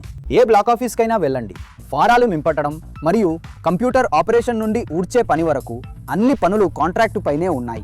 కాబట్టి అన్ని కాంట్రాక్టులోనే ఉన్నప్పుడు రిజర్వేషన్ ఎక్కడ వర్తిస్తుంది? భాగస్వామ్యం ఎక్కడ నిర్ధారించబడుతుంది? కాబట్టి ఒకవైపు మీరు రాజకీయాల్లో మహిళలకు 33% రిజర్వేషన్ తెస్తున్నామని చెబుతున్నారు, కానీ రాజకీయాల్లోకి వచ్చిన ప్రతి ఒక్కరూ ఎంపీ లేదా ఎమ్మెల్యే అవ్వరు కదా. మనం చదువుకుంటే మనకు ఉద్యోగం రావడం అవసరం. కాబట్టి ఇది భాగస్వామ్యం యొక్క ప్రశ్న. అందుకే మేము కులగణనను డిమాండ్ చేస్తున్నాము. వారు 50% పరిమితిని బద్దలు కొట్టడం గురించి మాట్లాడుతున్నారు. ఇంకా ఇప్పటికే ఉన్న 15.9కి సంబంధించి మీరు ప్రైవేట్ రంగంలో కూడా భాగస్వామ్యం ఉండేలా చూడాలని పేర్కొంటూ యూపీఏ హయాంలో రాజ్యాంగ సవరణ జరిగింది. కాబట్టి 3 కీలక పదాలు: విద్య, ఉద్యోగం మరియు భాగస్వామ్యం. ఇది ఇన్నేళ్లుగా అన్ని ప్రభుత్వాలు చెప్పిన విషయమే. గత 300 సంవత్సరాలుగా పశ్చిమ తూర్పు యూపీ మరియు పశ్చిమ బీహార్ ప్రపంచంలోనే అతిపెద్ద వలసలను అందించాయి. మరియు మీరు 5 లేదా 10 సంవత్సరాలలో ఏదైనా మార్చగలరని మీరు భావించేలా చేసే ఏ ఖచ్చితమైన ప్రణాళికలు నాకు కనిపించడం లేదు. లేదు, మా దగ్గర ఖచ్చితమైన ప్రణాళిక ఉంది సార్. చూడండి, మేము మహిళలకు 2,500 రూపాయలు ఇస్తామని చెబుతున్నామంటే ఇది భాగస్వామ్యం, ఆర్థిక భాగస్వామ్యం మరియు మహిళల సాధికారతను కల్పించే ప్రయత్నం. మేము ఉచిత విద్యుత్ అందిస్తామని చెబుతున్నప్పుడు, మేము విద్యా సౌకర్యాలను మెరుగుపరుస్తామని చెబుతున్నప్పుడు 5 సంవత్సరాలు పట్టే 3 సంవత్సరాల సెషన్ 3 సంవత్సరాలలో పూర్తి చేయబడుతుంది. ఇది సరే కదా? ప్రస్తుతం ఒకే కాలేజీలో 20,000 మంది విద్యార్థులు చేరారు. దానికి 20 గదులు లేవు.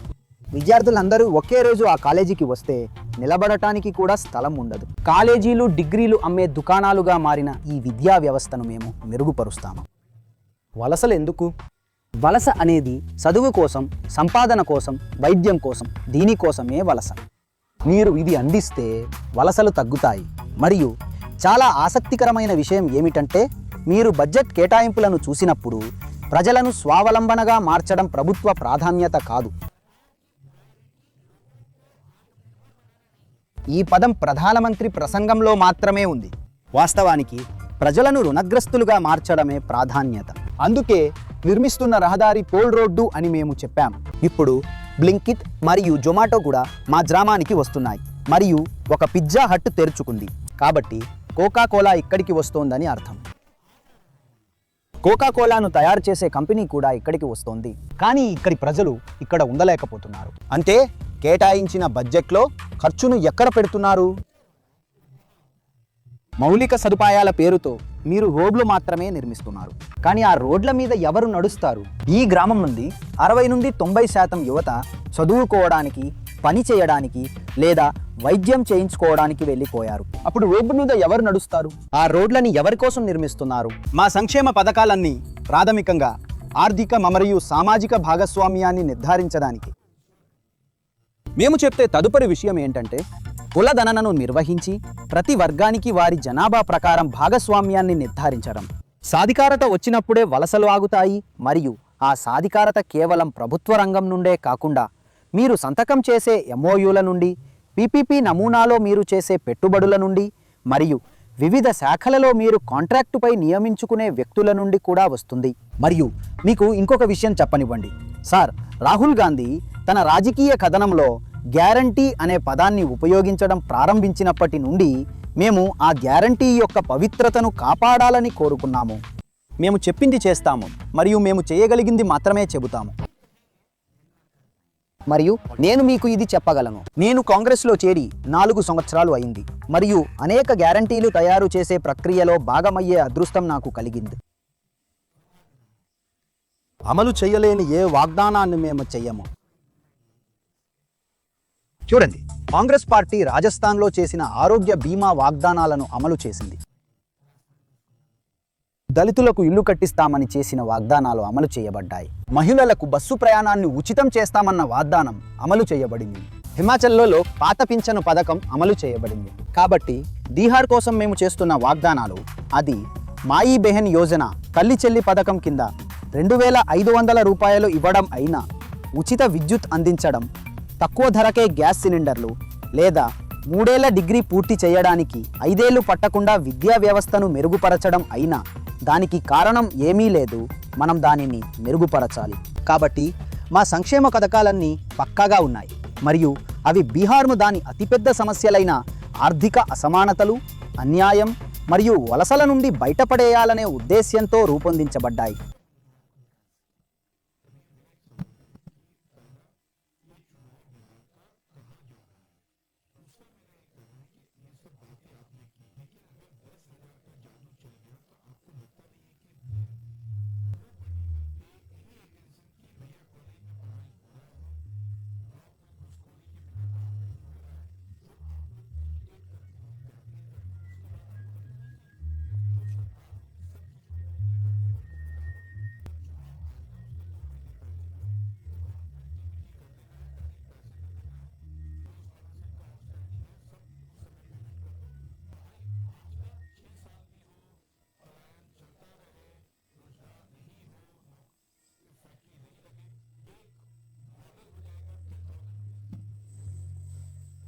అసద్, నాకు ఉర్దూ రాదు, నేను దానిని కొద్దిగా వింటాను అంతే.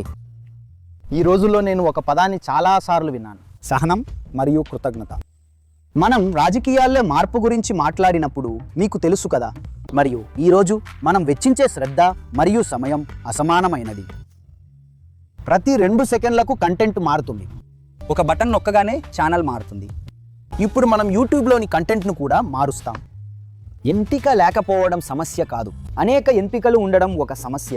చాలా ఎంపికలు ఉండడం ఒక సమస్య. మనం వేగవంతమైన మార్పులను చూడటానికి అలవాటు పడ్డాం, కానీ రాజకీయాల్లో, సమాజంలో మార్పు ఇప్పటికీ నెమ్మదిగా ఉంది. కాబట్టి ఒక విషయం ఏమిటంటే, మేము దీనిని పూర్తిగా నిరాశాజనకంగా చూడటం లేదు. చూడండి, మేము ప్రభుత్వాన్ని ఏర్పాటు చేయలేకపోయాము, మోడీ గారు చేయగలిగారు. కానీ ఇప్పుడు మోడీ గారి ప్రసంగంలో కూడా గ్యారంటీ ఉంది. అంటే మళ్ళీ చేయాలనుకున్న ప్రయత్నాన్ని 2014లో అధికారంలోకి వచ్చిన వెంటనే మోడీ లాంటి వ్యక్తి కూడా ఆపవలసి వచ్చింది. మరియు నేను ఒక ఖచ్చితమైన ఉదాహరణ ఇస్తాను.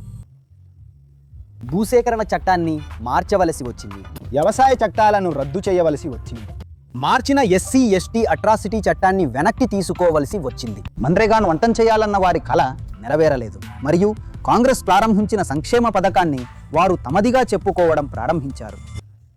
5 కిలోల ధాన్యం సరే, వారు 80 కోట్ల మందికి ధాన్యం ఇస్తున్నారు. కాబట్టి ఒక విధంగా ఇది ఒక విజయం. మేము ప్రభుత్వాన్ని ఏర్పాటు చేయలేకపోయాము, ఎన్నికల విజయం లభించలేదు. కానీ వీటిని అంతం చేయాలనుకున్న బీజేపీ ఇప్పుడు దానిని తన ఘనతగా చెప్పుకోవడం ఒక రాజకీయ విజయం. మరి మీరు చూడండి, మేము 2500 రూపాయలు ఇస్తామంటే వాళ్ళు 10,000 రూపాయలు ఇవ్వడం మొదలుపెట్టారు. కాబట్టి రాజకీయ కోణంలో చూస్తే ఇవి ఓటమి కాదు. తేడా ఏమిటంటే మేమిస్తే అది ఆగదు. వాళ్ళు ఇస్తామంటారు, ఎన్నికవగానే ఆపేస్తారు. మహారాష్ట్ర మరియు మధ్యప్రదేశ్లో లాడ్లీ పథకం మరియు ఇతర పథకాలతో జరిగినట్లుగా. కానీ ఒక సామెత చెప్పినట్లు మీరు ఒకే ఉపాయంతో పదే పదే తప్పించుకోలేరు. కాబట్టి బీహార్ ప్రజలు ఇజ్రాయెల్లో ఏమి జరుగుతోందో, ట్రంప్ ఏమీ చెప్తున్నాడో వింటూ ఉక్రెయిన్ యుద్ధ వార్తలను వింటున్నప్పుడు వారు మధ్యప్రదేశ్లో లాడ్లీ పథకానికి డబ్బులు ఆగిపోయాయని కూడా చూస్తున్నారు. దాని ప్రభావం ఉంటుంది మరియు దానికి సమయం పడుతుంది. మీరు చెప్పిన రెండవ విషయం బీహార్ ఎన్నికలు ఎటువైపు వెళ్తున్నాయనే దాని గురించి. సార్, బీహార్ ఎన్నికలు గుజరాత్ మార్గంలో వెళ్తున్నాయి మరియు నేను ఈ విషయాన్ని పదే పదే చెబుతున్నాను. బీహార్ ఎన్నికలు ప్రాథమికంగా నితీష్ ముఖ్యమంత్రి అవుతారా లేదా, ఒకవేళ ఆయన ముఖ్యమంత్రి కాకపోతే మరి ఎవరు అవుతారోరు అనే దాని గురించి. ముఖ్యమంత్రి మహాకూటమి నుండి అయితే, తేజస్వి ముఖ్యమంత్రి అయితే అప్పుడు మా ప్రణాళిక బీహార్ కోసం మరియు బీహార్ ప్రజల కోసం. అది కేవలం బీహార్లోనే అమలు చేయబడుతుంది. కానీ దీనికి భిన్నంగా ఏదైనా జరిగితే దానికోసం మీడియా పదే పదే ప్రయత్నిస్తోంది. నేను మీకు చెప్పడం లేదు. సాధారణంగా బీహార్ ఎన్నికలకు సంబంధించి మీడియా చేస్తున్న ప్రయత్నం ఏది చూపిస్తున్నారో, ఏది దాస్తున్నారో దాన్ని బట్టి చూస్తే ఇది కేవలం బీహార్ ఎన్నిక అని చెప్పడానికే. ఇది గుజరాత్కు వెళుతోందని దాస్తున్నారు. గుజరాత్ ఎలా ఉంది? కాబట్టి బీహార్ మద్దతు లేకుండా యోగిజీని ఎదుర్కోవడం సాధ్యం కాదని అమిత్ షా ఎలాగో అలా భావిస్తున్నారని నేను అనుకుంటున్నాను. ఉత్తరప్రదేశ్కు 80 సీట్లు ఉంటే బీహార్కు 40 ఉన్నాయి. అవును అని చెప్పి కాదు అనడం కంటే కాదు అనడమే మంచిది కదా. అరే, అంతా కాకపోయినా కనీసం కొంతైనా 80తో పోలిస్తే బీహార్లో 40 సరిగ్గా సగం. కాబట్టి అమిత్ షా, జైషా తండ్రి, డాడీ బీహార్ను కైవసం చేసుకోవాలనుకుంటున్నారు. రెండవదిగా బీహార్ దగ్గర ఏముంది? కేవలం ఆ 40 సీట్ల కోసమే వాళ్ళు బీహార్ వినీద గద్ద కన్ను వేశారని కాదు. బీహార్ దగ్గర కూడా ఏదో ఉంది. అదేంటి? అది నేటి ప్రపంచంలో అతిపెద్ద ప్రపంచ సంక్షోభం. బీహార్లో నీరు మరియు భూమి రెండూ ఉన్నాయి. మరియు మూడవది జియోపాలిటిక్స్. అమెరికా వాళ్ళను తరిమేసిందని అనుకుందాం. అందుకే వాళ్ళు చైనా దగ్గరికి వెళ్ళారు. అందువల్ల నేపాల్ చైనా మరియు భారతదేశం మధ్యలో ఉంది. మరియు మీరు నేపాల్ నుండి బయటకు రాగానే మొదటి ప్రదేశం బీహార్. కాబట్టి భౌగోళిక రాజకీయంగా కూడా బీహార్ చాలా ముఖ్యం. అటల్ బిహారీ వాజ్పేయి క్వాడ్రిలేటరల్ స్కీమ్ను సృష్టించాలని అనుకున్నారు. ఏ కారణం చేత? ఢిల్లీ నుండి బయలుదేరే ట్రక్కులు లక్నో మీదుగా వెళ్ళి నేరుగా సిల్చార్ చేరుకోవడానికి. బీహార్లో అవసరమైన రోడ్లు ఉంటే అప్పుడు వాణిజ్యాన్ని పెంచడానికి కంటైనర్లు నేరుగా ఇక్కడికి రాగలుగుతాయి. కంటైనర్లు నేపాల్ నుండి నేరుగా బీహార్కు వస్తాయి మరియు ఇది జరగడం ప్రారంభమైంది. దీనికి నేను మీకు 2 ఉదాహరణలు ఇస్తాను. అందుకే బీహార్ ఎన్నికలు గుజరాత్ దారిలో వెళుతున్నాయని నేను చెప్తాను. ఇటీవల బీహార్లో భూసర్వే గురించి చాలా చర్చ జరిగింది. అందువల్ల ఈ పేద రైతులు ప్రభుత్వం చివరకు తమను గుర్తు చేసుకుందని అనుకున్నారు. వాళ్ళు మన భూమిని కనుగొని మనకు ఇవ్వాలనుకుంటున్నారు. ప్రభుత్వం వారిని గుర్తు చేసుకోలేదు. ప్రభుత్వానికి ఇప్పుడు గుర్తొచ్చింది. ఈ రోజుల్లో మోదీ స్నేహితులే సర్వస్వమని. అతనే రైతు, అతనే విమానం, అతనే సముద్రం, అతనే బొగ్గు మరియు అతనే గని.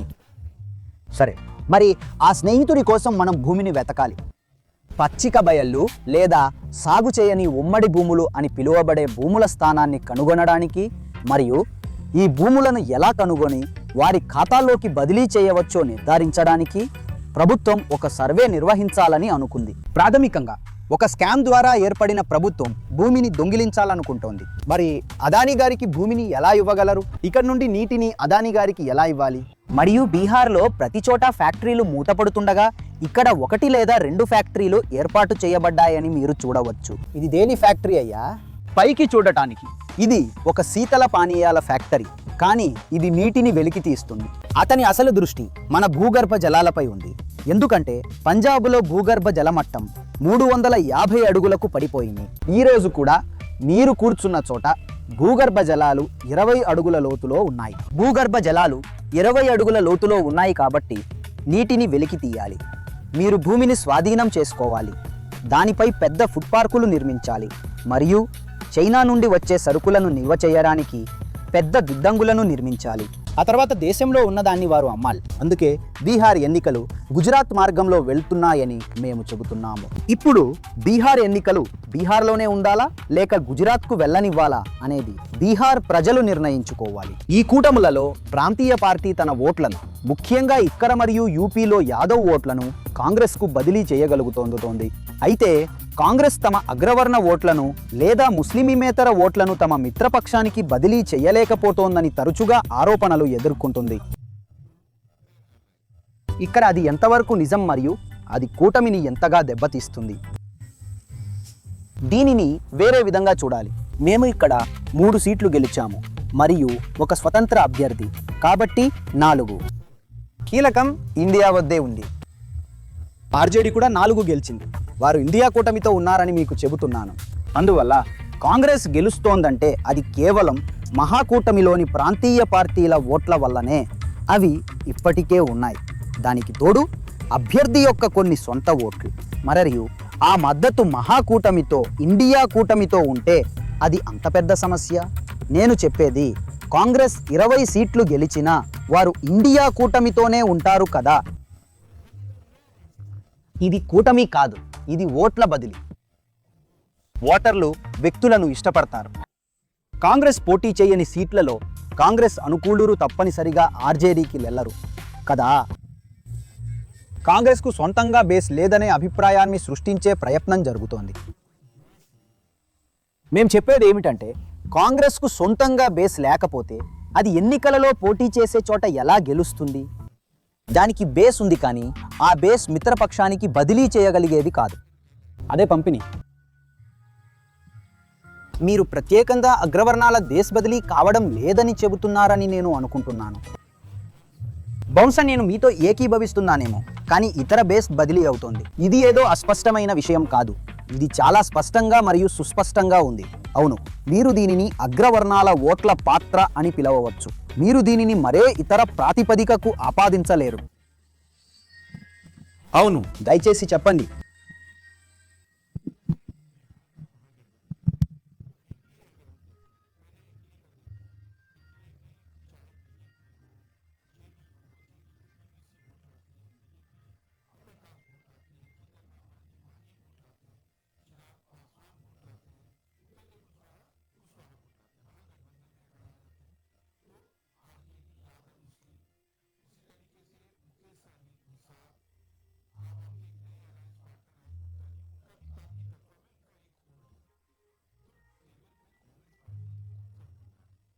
కాంగ్రెస్ పార్టీకి అన్ని ఓట్లు వస్తున్నాయి.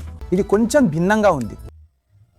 చూడండి, మేము ప్రాంతీయ పార్టీ కాదు, కాబట్టి మాకు ఒక సామాజిక వర్గ బేస్ లేదు. మాకు బహుళ సామాజిక వర్గాల బేస్ ఉంది. కాబట్టి అభ్యర్థి తమతో పాటు కొంత ఓటు బేస్ను తీసుకువస్తారు కదా. ఇలా జరగకపోయి ఉంటే కాంగ్రెస్ సీట్ల సంఖ్య ఎప్పటికీ పెరిగి ఉండేది కాదు. మరియు ప్రజలు తమ వాదనను వినిపిస్తున్న ఆధారం పాన్ ఇండియా, దళిత లేదా మైనారిటీ ఓటు, అంతే కదా. అయితే దానిని కాంగ్రెస్ బేస్ అని అనకండి. ఇతర ప్రాంతీయ పార్టీలు కాంగ్రెస్ పార్టీ బేస్ను తీసుకుని ఏర్పడ్డాయని మేము అంటాము. మనం దీన్ని ఈ విధంగా ఎందుకు చూడకూడదు? అవును, అందుకే మీరు అగ్రవర్ణాల ఓటు కోసం ఇది చెప్పగలరు, ఇతరుల కోసం కాదు అని చెప్పి ప్రశ్నను జోడించినట్లే నేను వారి ప్రశ్నకు సమాధానాన్ని జోడించాను. ఒక అగ్రవర్ణ అభ్యర్థి కూడా తన సొంత సామాజిక వర్గం నుంచి కొన్ని ఓట్లు తెస్తాడు కదా. కాబట్టి ఏదైనా జాతీయ పార్టీలో మరియు ప్రాంతీయ పార్టీలో సామాజిక సమీకరణాలు కొద్దిగా భిన్నంగా ఉంటాయి. అది ఒక నిర్దిష్ట సామాజిక వర్గం పార్టీ, కానీ ఒక జాతీయ పార్టీ ఒక నిర్దిష్ట సామాజిక వర్గం పార్టీ కాదు. దానికి పాన్ ఇండియా ఉనికి ఉంది. కాబట్టి అది ఒక ప్రాంతీయ ప్రదేశంలోకి ప్రవేశించినప్పుడు కూడా అభ్యర్థి ద్వారా ప్రతి సామాజిక వర్గం నుండి కొన్ని ఓట్లను తెస్తుంది. లేకపోతే దళితులు ఎలా ఓటు వేస్తారు, మైనారిటీలు ఎలా ఓటు వేస్తారు, లేదా మహిళలు ఎలా ఓటు వేస్తారు, లేదా యువత ఎలా ఓటు వేస్తారో నాకు చెప్పండి. ఇంకా కొన్ని విభాగాలు ఉన్నాయి కదా. ఓటింగ్ అనేది పూర్తిగా సామాజిక వర్గ ఆధారితం అనే దృష్టికోణానికి మనం పరిమితమైతే అప్పుడు ఏ జాతీయ పార్టీ కూడా ఉనికిలో ఉండదు. దీనికి విరుద్ధంగా జరిగిందని మేము చెబుతున్నాం. కాంగ్రెస్ కాలంలో ప్రాంతీయ పార్టీలు పుట్టాయి, ఎందుకంటే కాంగ్రెస్ ఒక ప్రజాస్వామ్య పార్టీ. బీజేపీ యుగంలో ప్రాంతీయ పార్టీలు అంతమయ్యాయి. ఎందుకంటే బీజేపీ ఫ్యాసిస్టు ధోరణులు ఉన్న పార్టీ. దానికి విరుద్ధంగా అధికారాన్ని పంచుకునే ధోరణి వాస్తవానికి కాంగ్రెస్లోనే ఉంది. ఆరోపణ దీనికి విరుద్ధంగా ఉంది. కాంగ్రెస్ అధికారాన్ని పంచుకోదని. అందుకే నా ప్రశ్నకు మీ సమాధానాన్ని నేను ఈ విధంగా చూస్తున్నాను. మీరు దానిని ఒకే వర్గమని పిలవకపోయినా ప్రతి వర్గం నుండి ఓట్లను ఆకర్షించే సత్తా కాంగ్రెస్కు ఉంది. ఇలా కాకపోతే సార్, రాజకీయాల్లో ఎవరు ఎవరికి ఏమి ఇస్తారు? ఇది ఇంత పెద్ద సమస్య అయితే నేను ఒక కఠినమైన మాట చెప్పబోతున్నాను. కాంగ్రెస్ను తొలగించండి, వాళ్ళను మీతో ఉంచుకోవద్దు. ఏమనుకుంటున్నారు? వీళ్ళందరూ కాంగ్రెస్ పార్టీకి ఏదో ఉపకారం చేశారని అనుకుంటున్నారా? రాహుల్ గాంధీ స్వయంగా భారత్ జోడో యాత్ర చేస్తున్నారు కదా. అయితే కాంగ్రెస్ను తొలగించండి, ఒంటరిగా పోరాడండి. మన పోరాటం లౌకికవాదాన్ని కాపాడటానికి, మన పోరాటం రాజ్యాంగాన్ని కాపాడటానికి. అందుకే మేము ఒక పెద్ద కూటమిని కోరుకుంటున్నాము. కానీ దీని అర్థం కాంగ్రెస్కు అస్తిత్వం లేదని కాదు. కాంగ్రెస్కు అసలు ఏ పాత్ర లేదు. రాహుల్ గాంధీ అస్సలు పోరాటం లేదు. ఖర్గే గారు ఏమీ చేయడం లేదు. ఇది ఈ విషయాన్ని చాలా తగ్గించి చూపడమే. మరియు నేను మళ్ళీ నొక్కి చెబుతున్నాను, ఈ దేశంలో గాడ్సేను ఓడించాలంటే మీకు గాంధీ కావాలి. అంబేద్కర్ గారు, భగత్ సింగ్ మరియు ఇతర ఐకాన్స్లు అవసరం లేదని నేను చెప్పడం లేదు. మిత్రులను సంపాదించుకున్నాం, వారధును నిర్మిద్దాం, కలిసి రావడానికి ప్రయత్నిద్దాం. అంత మాత్రాన మీరు ఈరోజు లేదా నిన్న కాంగ్రెస్ పార్టీ పాత్రను కించపరుస్తారని అర్థం కాదు. ఇదే విషయం మోదీ గారు చెబుతారు. జరిగిన మంచి అంతా ఆయన వల్లే అని, మరియు జరిగిన చెడు అంతా నెహ్రూ గారి వల్లే అని.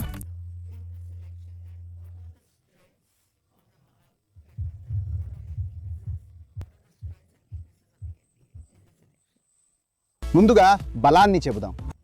బలం ఏమిటంటే 2020లో మనం చెయ్యలేని చాలా పనులను ఈసారి చేశాం. ఉదాహరణకు, మేరుగా ఎన్నికలకు వెళ్లకుండా ఉప ముఖ్యమంత్రులను ప్రకటించడం లేదా కూటమిని విస్తరించడం వంటివి మహాకూటమికి అనుకూలంగా ఒక రాజకీయ ఉద్యమాన్ని, ఒక వాతావరణాన్ని సృష్టించాయి.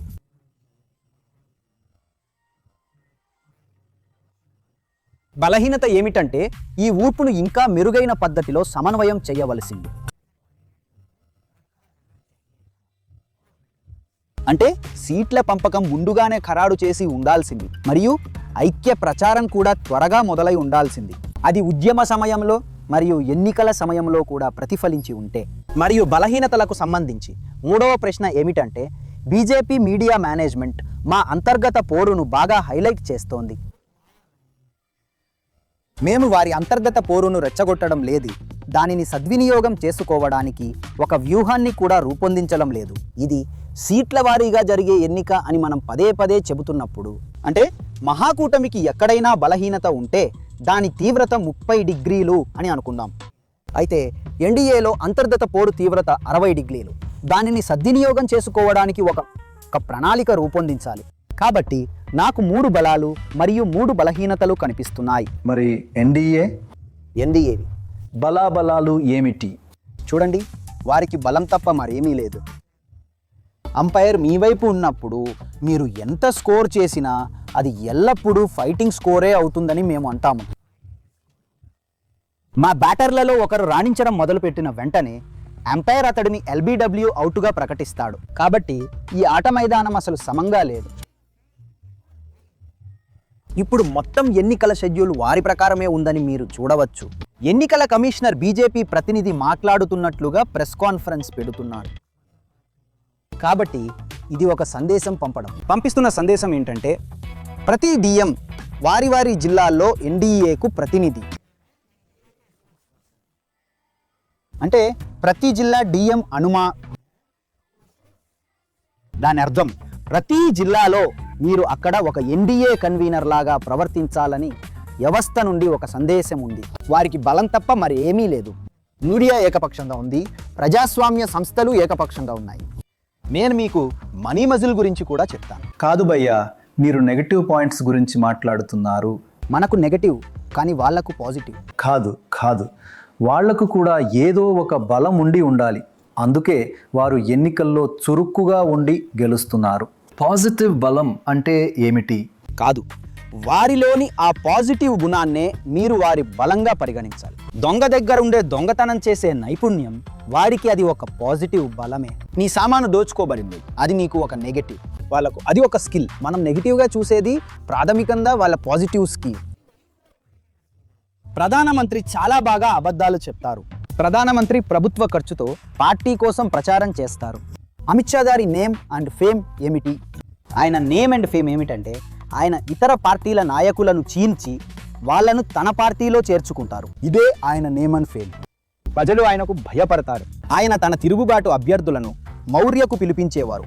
ఇక్కడికి వచ్చాక లేదు ఇది పూర్తిగా తప్పు, కార్యకర్తలకు అన్యాయం జరిగింది అని మీడియాకు స్టేట్మెంట్లు ఇచ్చేవారు. మేము బీజేపీకి వ్యతిరేకంగా నామినేషన్ పత్రాలు దాఖలు చేస్తాం మరియు స్వతంత్ర అభ్యర్థిగా ఎన్నికల్లో పోటీ చేస్తాం. ఒక కాల్ వచ్చింది, పాట్నా వెళ్లారు మరియు నామినేషన్ను ఉపసంహరించుకున్నారు. వాళ్లకున్న బలం ఇంతే. కాదు బ్రదర్, దీని నుండి బీహార్ ప్రజలకు అవగాహన లేదని మరియు కేవలం ఈ విషయాలకు ప్రభావితమై ఓటు వేస్తున్నారని కూడా ఒకరు నిర్ధారణకు రావచ్చు. అది కూడా వాళ్ళ బలమే. అవును, ఖచ్చితంగా అదే మా బలం. ప్రజల బలం, ఆ బిహారీ స్ఫూర్తి, అదే మా బలం. అందుకే మేము చెప్పాము అది ఒకే విషయం అని. ప్రభుత్వాన్ని ఉంచాలా వద్దా అని. ప్రభుత్వాన్ని ఉంచకూడదనుకుంటే ఎవరిని తీసుకురావాలో మీరు గుర్తుంచుకోవాలి. బీహార్ ఎన్నికలను బీహార్లోనే ఉంచాలా లేక గుజరాత్కు తీసుకువెళ్లాలా? బీహార్ ప్రజలు ఈ విషయం అర్థం చేసుకున్న తర్వాత చాణక్యుడు నిజానికి బీహార్లోనే పుట్టారని వారికి చెప్పబడుతుంది. బీహార్ జన్మస్థలం. ఈ రోజుల్లో పెరుగుతున్న ఈ ఏఐ జనరేటెడ్ చాణక్యులను బీహార్ ప్రజలే సరిచేస్తారు. నాకు బీహార్ ప్రజలపై పూర్తి విశ్వాసం ఉంది. వారి రాజకీయ చతురతపై మాకు నమ్మకం ఉంది. వారి రాజకీయ నిర్ణయాలపై నాకు నమ్మకం ఉంది. అమిత్ షా ఏమీ చేస్తున్నారో బీహార్ ప్రజలు తెలుసుకోవాలని నేను కోరుకుంటున్నాను. వారు బయటపడితే వాళ్ళు 2020లో దీని రుచిని ఒక్కసారి చూశారు. ఎలా? మీరేమంటున్నారు? నేను మీకు ప్రధానమంత్రి భాషలో చెప్తున్నాను. బీహార్ ప్రజల డిఎన్ఏ చెడ్డది. నితీష్ కుమార్ డిఎన్ఏ చెడ్డది. నితీష్ కుమార్ కోసం అన్ని తలుపులు మూసుకుపోయాయని హోంమంత్రి చెప్పారు. అన్ని తలుపులు మూసుకుపోయినప్పుడు బీజేపీ కోసం నితీష్ కుమార్ను బ్లూటూత్ ద్వారా డౌన్లోడ్ చేశారా? వారు ఎన్డీఏలో చేరడమే కాకుండా ఇప్పుడు ప్రధానమంత్రి వారి ఊతకర్రలతో నడుస్తున్నారు. ఒకవేళ జేడీయూ తన మద్దతును ఉపసంహరించుకుంటే 56 అంగుళాల ఛాతీ 56,000 ముక్కలుగా పగిలిపోతుంది. కాబట్టి బీహారీ ఓటరు ఏమి చేస్తాడనేది అమిత్ షా ఆందోళన. చివరి ప్రశ్న. మీ సమయానికి చాలా ధన్యవాదాలు. కానీ దొంగతనం, అవినీతి ఇక్కడ ఒక పెద్ద సమస్య అని మీరు ఇప్పుడే ప్రస్తావించారు. నిజానికి మేము చాలామందిని కలిసాం. వాళ్ళు నేను కనికరం చూపుతున్నాను, నేను వారిని దొంగలు అని పిలుస్తున్నాను. నిజానికి మనం వారిని దోపిడీదారులు అని పిలవాలి. కాబట్టి డబ్బులు పొందాల్సిన చాలామందిని మేము కలిసాము. ఉదాహరణకు 2.5 లక్షలు పొందాల్సిన ఒక నిర్దిష్ట వ్యక్తిని మేము కలిసాము. అధికారులు దాని నుండి 50,000 తీసుకున్నారు. కాబట్టి అతనికి 2 లక్షలు మాత్రమే అందాయి, కానీ 2.5 లక్షలు అందాయని చెప్పాలి. కాబట్టి ప్రతి ఒక్కరికి డబ్బు కావాలి. అవినీతి జరుగుతుంది. అధికారికంగా వారికి డబ్బు అందినప్పటికీ వారికి అది అందదు. ఇప్పుడు విషయం ఏమిటంటే మీరు నిశ్చింతగా ఉంటారు, కానీ మీ బలహీనతను మీరు గ్రహించరు. మీ ఓటును ప్రభావితం చేసే ఎన్నికల సమస్యగా ఉండాలంటే అది ఓటరుకు ముఖ్యమైనదిగా ఉండాలి. ఒక పక్షం మరొకరి కంటే మెరుగ్గా ఉండాలి. మీరు ఇద్దరూ దొంగలైతే ఇది ఎన్నికల సమస్య కాదు. అదేవిధంగా మీరు తీసుకునే అనేక విషయాలు మీరు చెబుతారు, సరే మీరు కూడా పారిశ్రామికవేత్తలతో స్నేహంగా ఉన్నారు కాబట్టి ఇది మీ ఓటును ప్రభావితం చేయలేదు. ఇది ప్రజలకు ముఖ్యం.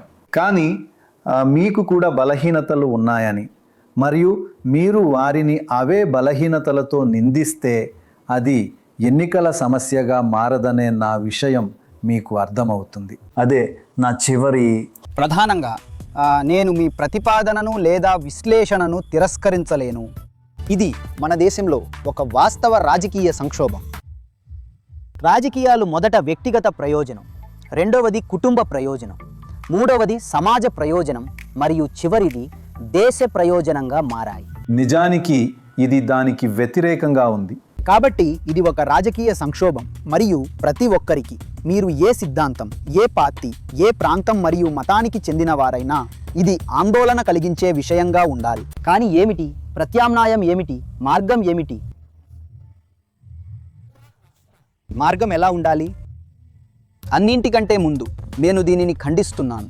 మీలా కాకుండా మేము ఆశ్రిత పక్షపాత పార్టీ కాదు. మేము గనక ఆశ్రిత పక్షపాత పార్టీ అయితే మన్మోహన్ సింగ్ గారే ప్రధానమంత్రిగా కొనసాగి ఉండేవారు. సంఘర్షణ ఏమిటి? సంఘర్షణ WTO ఇంకా అన్ని ప్రయత్నాలలో ఈ మొత్తం సంక్షేమం మరియు సంక్షేమ రాజ్య వ్యవస్థ నుండి బయటకు రమ్మని వారు చెబుతూ ఉండేవారు. ఇదే ప్రధాన సంఘర్షణ. కాబట్టి కాంగ్రెస్ పార్టీ పారిశ్రామికవేత్తల పక్షాన నిలవదు. కానీ ఒకానొక సమయంలో అది కూడా ఆగాలి. ఎందుకంటే కాంగ్రెస్ పార్టీ ముస్సోలినీలతో నిండినది కాదు. అది ప్రాథమికంగా ఇక్కడే పుట్టింది, ఇంకా మగాంధీ కంటే ముందే. Dadabhai Naoroji poverty in India రాస్తున్నప్పుడు ఆ భావన ఇక్కడి విశ్లేషణ నుండే ఇక్కడే పుట్టిందని మేము చెబుతాము. లేదా మన చిహ్నాలైన బౌద్ధ మతం, జైన మతం, హిందూ మతం ఇంకా ఇస్లాం. కాబట్టి ఈ వైవిధ్యం, ఈ బహుళ సాంస్కృతికత ఒక దేశంగా, ఒక నాగరికతగా భారతదేశం, అదే మన 5000 సంవత్సరాల చరిత్ర. ప్రస్తుతం తమిళనాడులో పరిశోధన జరుగుతోంది. ఇంకా సింధులోయ నాగరికత తమిళనాడు యొక్క అత్యంత పురాతన నాగరికత కావచ్చునని చెప్పబడుతోంది. కాబట్టి ఈ భారతదేశంలో చూడండి, సమతుల్యం అనేది చాలా అవసరమైన విషయం. ఇంకా మీరు బీహార్లో ఉన్నందున బుద్ధుడు ఎప్పుడూ ఒక పదం గురించి చెబుతారు, సమ్యక్, మధ్య మార్గం. సరేనా? కాబట్టి మేము పూర్తిగా కానీ నేను ఓటరు కోణం నుండి చూస్తున్నాను. వాళ్ళు ఇద్దరిని అవినీతి పరులుగానే చూస్తారు. నేను ఆ విషయానికి వస్తున్నాను. నేను కాదని మీరు చెప్పవచ్చు, కానీ మీరు కూడా అంతే అవినీతి పరులు. మీరే అవినీతి పరులుగా కనిపించినప్పుడు అవినీతిని ఒక సమస్యగా లేవనెత్తడంలో ప్రయోజనం ఏముంది? లేదు, నేను ఆ విషయానికి వస్తున్నాను. చూడండి, సాధారణంగా అవినీతి అనేది ఒక నైతిక ప్రశ్న కాదు. ఎలాగైనా డబ్బు సంపాదించాలి. మీకు ఒక పెద్ద ఇల్లు, ఒక పెద్ద కారు ఉంటే ప్రతి ఒక్కరూ మిమ్మల్ని విజయవంతమైన వ్యక్తిగా చూస్తారు. ఇది మరో సామాజిక రాజకీయ సంక్షోభం. కానీ ప్రభావితమయ్యే ప్రజలు, వారు దీనివల్ల ప్రభావితమవుతారు. మరియు మనం దానికి ఒక ప్రత్యామ్నాయాన్ని తీసుకువస్తే అది కూడా ఒక సమస్య అవుతుంది. ఎలా? కర్ణాటక బడ్జెట్ మనకంటే పెద్దది, చాలా పెద్దది. ఆర్థిక వ్యవస్థలో మరియు జీడిపిలో దాని పాత్ర మనకంటే ఎక్కువ. సమస్య ఏమిటి? సమస్య సీఎంతోనే. అవినీతి ఒక సమస్య కాదని కాదు. మీకు గుర్తుంటే, అవును, పే సీఎం హైలైట్గా నిలిచింది. కాబట్టి అది అదే కాంగ్రెస్, మరియు మీరు మాట్లాడుకున్న నాయకుడు ఈయనే. ఆరోపణ కూడా అదే. అప్పుడు అది ఒక సమస్యగా ఎలా మారింది? మా నాయకులు పారిశ్రామికవేత్తలు కాదని కాదు, వారు పెద్ద పారిశ్రామికవేత్తలు. ఈ సమస్య ఎలా సృష్టించబడింది? ప్రజలను నిజంగా ప్రభావితం చేసే దాని గురించి ఎవరు మాట్లాడుతున్నారు? ప్రజలు దీన్ని కొంతకాలం పాటు పట్టించుకోరు. మీరు ఒక దుర్మార్గుడు అని అనుకోండి, మీరు స్థానిక గుండా అనే ఇమేజ్ మీకు ఉంది.